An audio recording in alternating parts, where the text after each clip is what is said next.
No, we're a bit sparkly. Not the news I was hoping for. The front pinion is kaput. Well, g'day travellers and welcome back to the channel. Now, if you've been following us for a little while, you would know we're about to embark on our biggest adventure yet. A 6-week trip across to the beautiful Kimberley region of WA, down the Coral Coast, and then back across the Nullarbor. And we are fired up to get on that one. But a big trip like this requires a little bit of work. And we follow the 3 Ps. The 3 Ps are planning, preparation, and preventative maintenance. Now, the planning side is pretty much done and dusted. We've got all our campsites that we had to pre-book booked. We've got all our permits, and we've got our tickets for the horizontal falls and a chopper flight up over beautiful Mitchell Falls, which we are absolutely frothing like a dog eating a cake of soap to get onto that one.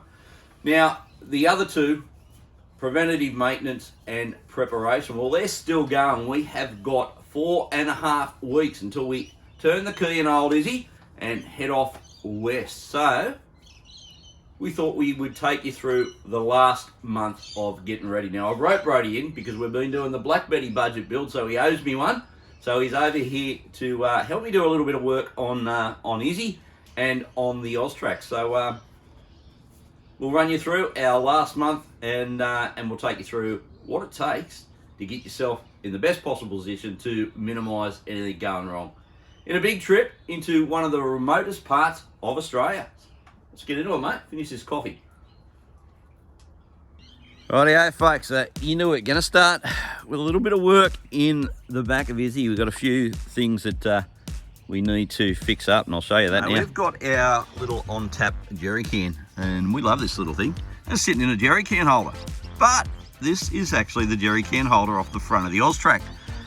And for this trip, I need it back, so we're going to take this out. I have got another holder that's going to go in, and it can stay in this time because it will be just for the on-tap.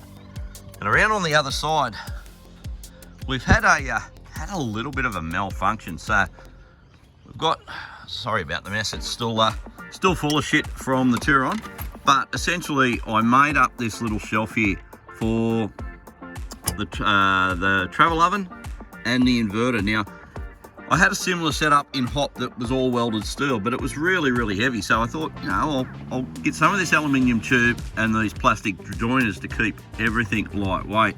But as you can see, they really haven't handled it. So it all come a cropper during one of the high country trips, and I patched her up so we could do the bridle track. But she's the other ones are broken now, so that is coming out, and we're going to remanufacture that. So that's today's project. Build a new shelf for that, get the jerry can holder sorted, and then on the front of the Austrac, I put some tie down points, which is normally where I stick the portable loo or the firewood. We're going to put the jerry can holders back in there so we can carry an extra 40 litres of fuel. So anyway, let's get into it. First thing we're going to need to do is get everything out of the back, and just need to be a little bit careful because you see there's still a little bit of broken glass laying around because we just had to put a new window onto the back of the Ascent canopy because we blew her out on the bridle track trip, and it was because a little seed pod, not dissimilar to this sort of thing, off one of the trees out there. And we've actually had an issue a couple of times where these have got down behind the glass, and and it's very hard to see them.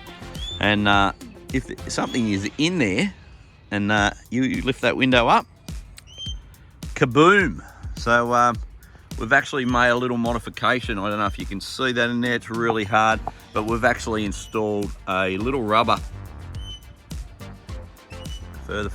No, not going to get down far enough. Anyway, we've installed a little rubber weather shield just above that to try and stop anything dropping down, because the last thing I want to do is blow out a window somewhere out on the Gibb River Road.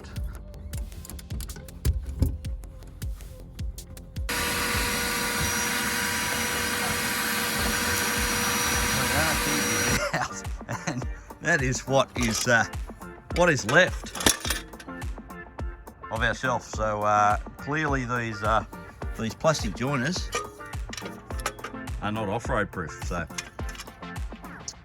anyway, so the new one is going to be constructed out of this this slotted steel angle, and it's just like a big Meccano set. It all bolts together, so there will be no plastic parts, and we'll reuse the top to put the road chef and the inverter back on. So on to get measuring and cutting, mate.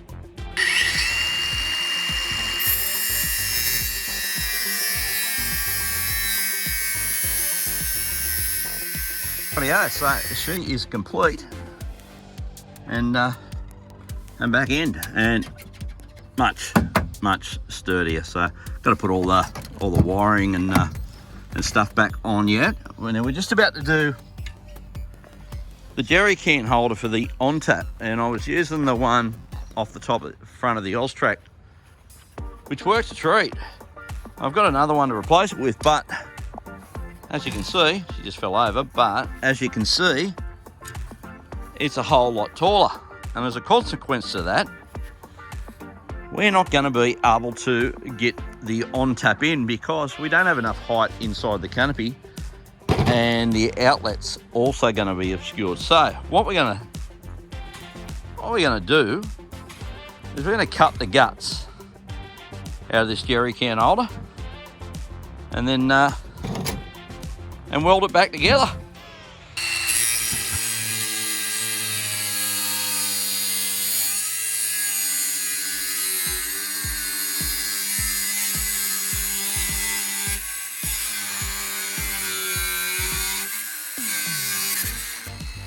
Committed now, mate.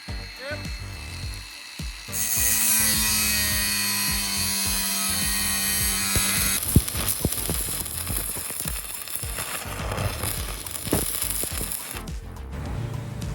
Well, folks, just on a month ago when we were in the ARB workshop, old Izzy is up just having the diffs and the suspension checked out, and all is not well.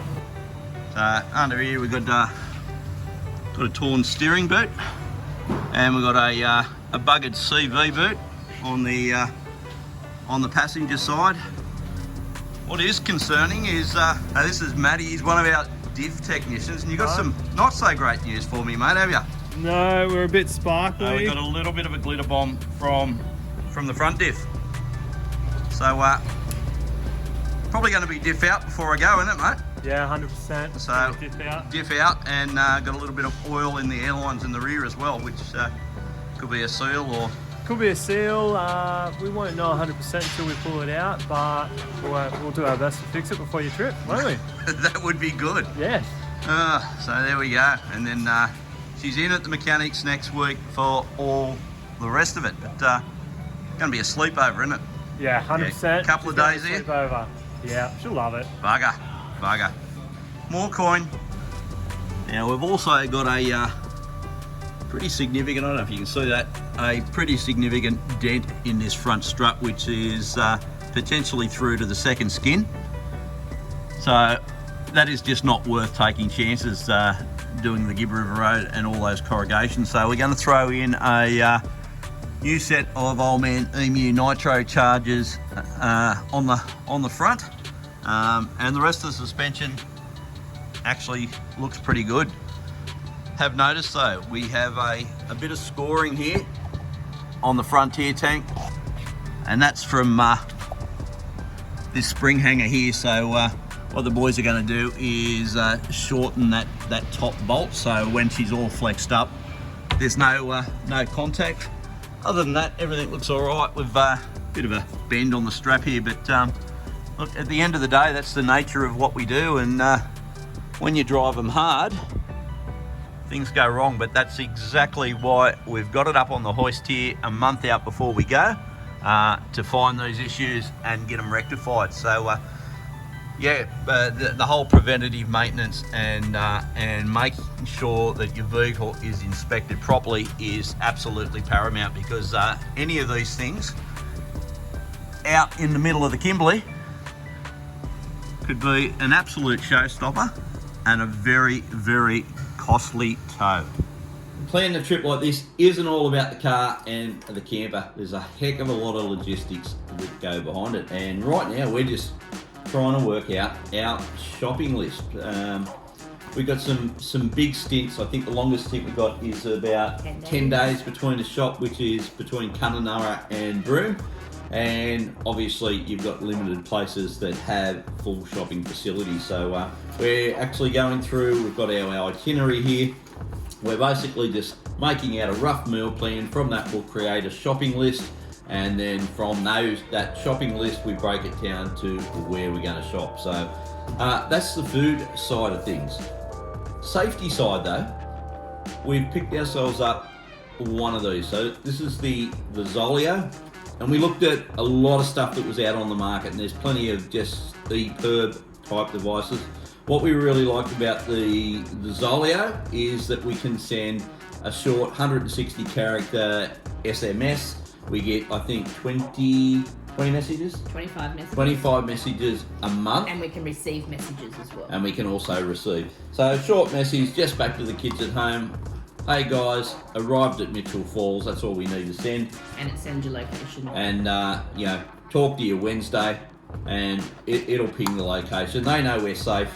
And like all the EPIRBs, it's also got an SOS, so if it all goes very, very pear-shaped, we can hit that button. And it's a nice compact unit, so we can whack it on our belt if we go for a hike. So we, as I said, we had a look at all the ones that are around. You do have to go on a plan for that. So there is a plan. It's a $40 connection fee, an activation fee, and then after that it's $32 a month.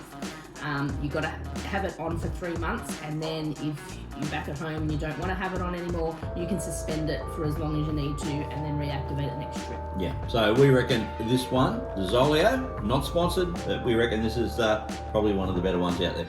Feels a lot safer with it. Yep. All right, back to the food. What are we having for dinner? 19.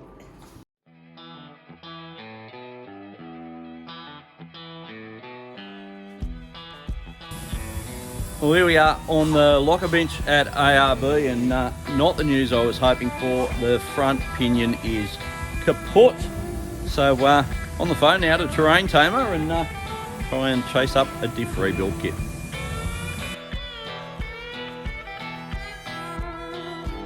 So here's the suspect shot, and good job we pulled this out because the bushes are rooted. The top hats are stuffed, and there's the replacements.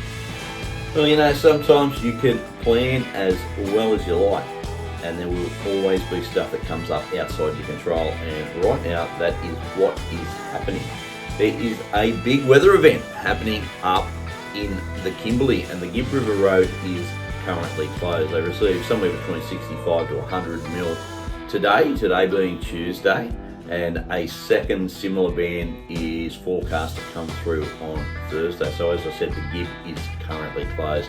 Now we have got almost 4 weeks before we hit the Gibb River Road. So hopefully these 2 rain bands will come through this week, and things will dry out and we'll be okay.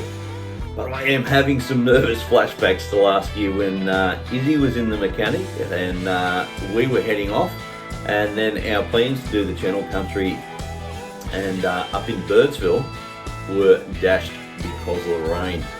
So the fact that we've got Izzy up on a hoist with the diffs pulled out and a big weather event happening, making me a little bit nervous, but I'm sure we're going to get there on this one. So fingers crossed, but I am concerned about the Kurungi track because there are some big mud flats out there, and they were still reportedly quite soft from all the rain we had earlier in the year. So this might be the nail in the coffin for doing the Kurungi track, but hey, we'll work that one out when we get to it, and we'll have a plan B. Don't know what that plan B is going to be just yet, but we'll have a plan B if we can't do the Kurungi track. So I'm feeling a little bit nervous.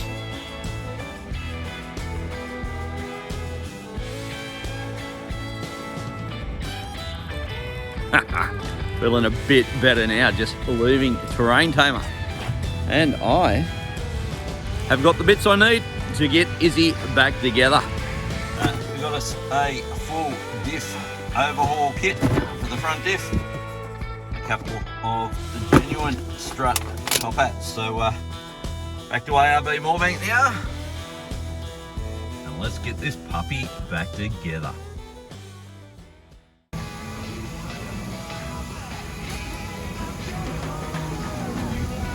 The new struts have just been put onto the cores, and I thought it'd be a great idea to hold on to the old struts just as a spare, but I tell you what, they are absolutely stuffed. Have a look at this. Look at the groove in that. And the other one,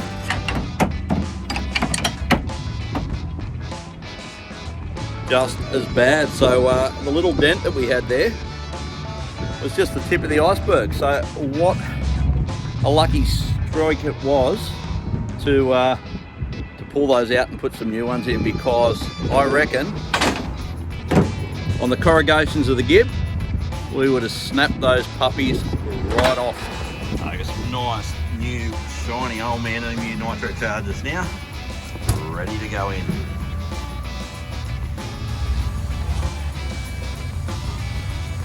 What we're looking at here is the old top hat kit, and you can see the wear there on the side where the shaft of the strut had been rubbing, and that's because these upper strut bushes were absolutely shagged out. These are the original OE top hats out of the D-Max, so they have done 190 odd thousand Ks. So well and truly, time for an update. Have a look at this. You can hardly notice this when it's down on the ground. That boot is rooted.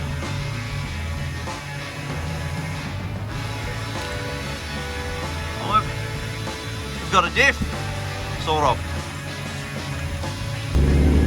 Well, Friday night heading home, guys, and I'm back behind the wheel in Izzy. How good is that? So back home for the weekend, got a few things to do, a bit of cleaning up and tidying up on the old girl, and a few things to do on the Austrac this weekend. And then come Wednesday next week, Izzy is back in with the mechanic to have everything else done. And there's a little bit of a list, as I think I alluded to earlier in this video. We've got a steering boot, we've got a new CV going in. I had a bit of a look at the front brake pads while she was all pulled apart, and they're probably a little bit lower than I would like heading off on a big trip like this. So some new brake pads are going to go in, complete fluid change right through the vehicle, bar the diffs, because clearly they've just been done. New hoses, new belts, and a good check over. So fingers crossed, we should have done everything we can possibly do to get Izzy across the country and back all in one piece.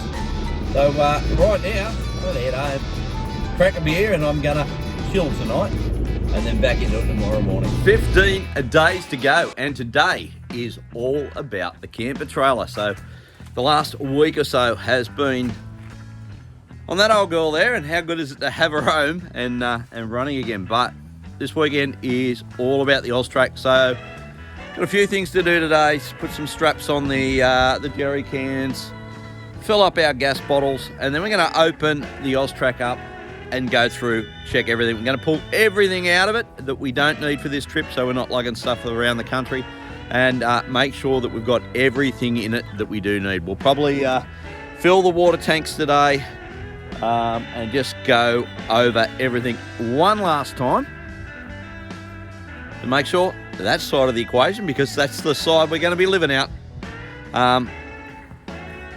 is as good as this side of the equation. Let's get into it. Now, while I'm talking about it, is I do want to point out that all the dramas that we've had in the last couple of weeks getting things sorted are dramas we found because we went looking for them. So nothing presented its head as a problem. There was no noises coming out of the front diff. There was no problem with lockers activating. There was no problem that just driving it we would have known was there. So the reason we found those things and the reason we fixed those things is because we actually went looking for problems. And sometimes it's so easy to just think because you can't hear anything or you can't see anything that's really, really obvious that there is no dramas. Now, probably the biggest drama that we came across was those front struts, because guaranteed, I reckon we would have snapped one of those halfway along the Gibb, and that would have been game over. We would have been on a tilt tray, probably into broom, and then having front suspension rebuilt. God knows what damage we would have done. So it's really important to go looking for the problems and not just thinking everything's going to be okay. Sometimes the solutions to your problems can be dead set simple. So last trip when we were at the back of Burke, we had an issue with the stove, didn't we, darling? What happened? The bungee cord snapped. So your little bungee cord here snapped, and what happened is this all bounced up and down, and the tops of the burners all went south and ended up in there, and we had to go fishing around for all these things. Through some bull dust and hit a bit of a washout. When we pulled up, we couldn't get the kitchen out. Don't know where half the caps for the stove have ended up. So our solution to that is we have just cut some of this rubber matting, which now sits under the heavy parts to stop all that coming. So we fixed the bungee cord.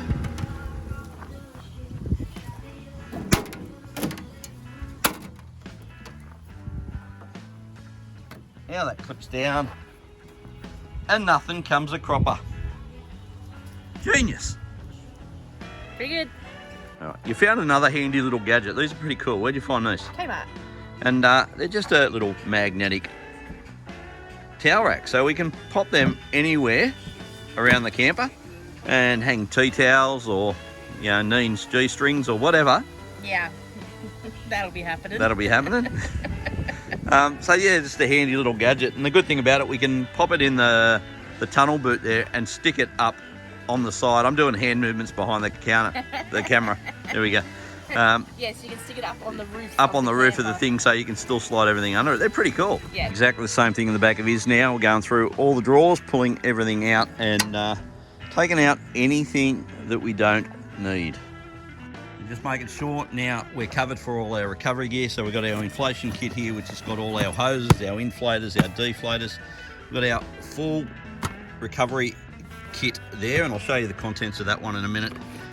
We've got all our tools, our tool roll, and now we're just going to put together a whole heap of spares. That's the contents here of our recovery kits, and pretty much everything we're going to need. So we're starting here. Got a set of gloves. We've got our winch stamper. We've got a couple of 8-ton snatch straps. We've got a winch extension strap. We've got a tree trunk protector. I've got a spare one of those in the shed. A couple of recovery hitches here. So this one here is suitable for kinetic ropes and soft shackles. The other one for the bow shackles. Then we've got some bow shackles. We've got some soft shackles. We've got a jack base here for our high lift jack. Now you'll find once you put a suspension lift in most of these cars, the standard jacks don't fit anymore. So we've got an 8-ton bottle jack from just from Super Cheap, and we've got one of the ARB high lift jack bases, which just gives us a nice stable platform to put it on. Over here we've got a variety of lanyards, and now these are for our Max Tracks and our Tread Pros, so we don't lose them in the sand or the mud. And then our old recovery bag that it all goes into, and that is recovery gear that we're taking along. And then we've also got our recovery ring. So these are great because we run synthetic rope. These work for when we need to do a double line pull, and so much smaller, more compact, and heaps lighter than the old snatch block. So one of those in the kit as well. Of course, the chances of doing a tyre, particularly on a track like the Gibb, is a real risk. So we've made sure we've got a full puncture repair kit. We've also got, this is all our inflation gear, but we've also got, where are they? They're in here. Some sidewall slugs. So in the event that we do get a major sidewall hole, and if we're out of spares, this might be just enough to get us home. So we've got a couple of those in there as well. Hopefully we're not going to need them. Now, obviously we're carrying spares, so we have a spare for the D-Max, which is in under the car. There's also a spare on the camper trailer. Now, they do run the same stud pattern, so at a real pinch we could swap them over. But what we'll be doing is we've actually put 2 new Federals onto the front of Izzy, because we had a couple that had some sidewall nicks in them. Now, the tyres were fine, but we just didn't want to risk it. So we got 2 new tyres, and we've taken the one off that had the sidewall nick. We put a new tyre on as a spare, but we've also got another tyre that's not on a rim. Now, both the Oztrack and the D-Max run exactly the same size tyre. So that'll be going on the roof of the D-Max, just a tyre carcass, no rim, and we'll have that up our sleeve if we need to pull into one of the stations and get a tyre put onto a rim. So that and that should cover any dramas that we might have with tyres. Well, gang, that is it for us. We are done and dusted in terms of trip preparation. I've just picked Iz up from the mechanic. Repairs have been done and she's got a clean bill of health. So fingers crossed, no issues on the way to WA. If I can leave you with 2 tips is go looking for problems, and second one, leave enough time to find them. We've scraped in 11 days, which is just about perfect. Next time we see you, we will be on the way to WA, and it's a big country and it's going to take us 9 days to get up there. But we have got some pretty cool stops along the way, and that's where we'll see you on our next episode. Now, if you want to see those, there will be a little bit of a break between our episodes because we've got 6 weeks of solid touring, and we've got about a dozen episodes coming out of that 6 weeks, and there's going to be some crackers. So if you want to see them, hit the subscribe button and hit that little bell so you get notified when they drop, because I can tell you what, they're going to be some of the most epic stuff that we have done, and we can't wait to share it with you. Until then, we'll see you on the road, on the way to WA, on the next episode of We Went That Away Adventures.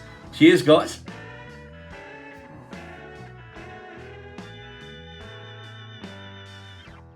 Concerning is, this is Maddie. Maddie's our deck tick. Hang on. Feeling a bit of it. It's going to be dead set bloody simple. So, last time we were out the back of Burke, what happened? Good work. Good work.